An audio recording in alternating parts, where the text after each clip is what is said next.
Hi అండి, అందరికీ నమస్కారం. Welcome to Vijaya media. Phone వాడేవారికి షాక్. మీ ఫోన్లో ఈ యాప్స్ ఉంటే వెంటనే డిలీట్ చేయండి అని అప్డేట్ రావడం జరిగింది. సో దానికి సంబంధించిన పూర్తి వివరం చెప్పడం కోసం నేను ఈ వీడియో చేస్తున్నాను. వీడియోని పూర్తిగా చూస్తే నేను చెప్పే సమాచారం మీకు బాగా అర్థమవుతుంది. అలాగే వీడియో నచ్చితే వీడియోకి లైక్ చేసి నన్ను సపోర్ట్ చేయండి. చాలామంది సబ్స్క్రైబ్ చేసుకోకుండా చూస్తున్నారండి. తప్పకుండా సబ్స్క్రైబ్ చేసుకోండి. అప్పుడే నేను పెట్టే ప్రతి వీడియో చూడడానికి అవకాశం ఉంటుంది. అలాగే ఈ వీడియో లైక్ చేయడం వల్ల ఈ వీడియో ఇంకొంతమందికి రీచ్ అయ్యే ఇన్ఫర్మేషన్ మరి కొంతమందికి తెలిసే అవకాశం ఉంటుంది. సో లేట్ చేయకుండా మన వీడియోలోకి వెళ్ళిపోదాం. ఈ యాప్స్ను వెంటనే డిలీట్ చేయండి.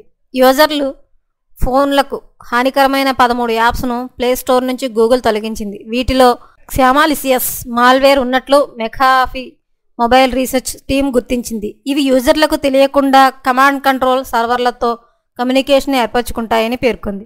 తర్వాత మొబైల్లో మరో మాల్వేర్ను ఇన్స్టాల్ చేయడంతో ఫోన్ సర్వర్ నియంత్రణలోకి వెళ్తుంది. దీంతో డేటా చోరీ చేయడం జరుగుతుంది. మీ ఫోన్లో ఈ యాప్స్ ఉంటే కనుక వెంటనే డిలీట్ చేయండి. ఇలాంటి మరిన్ని అప్డేట్ల కోసం మన ఛానల్ తప్పకుండా సబ్స్క్రైబ్ చేసుకోండి. Thanks for watching.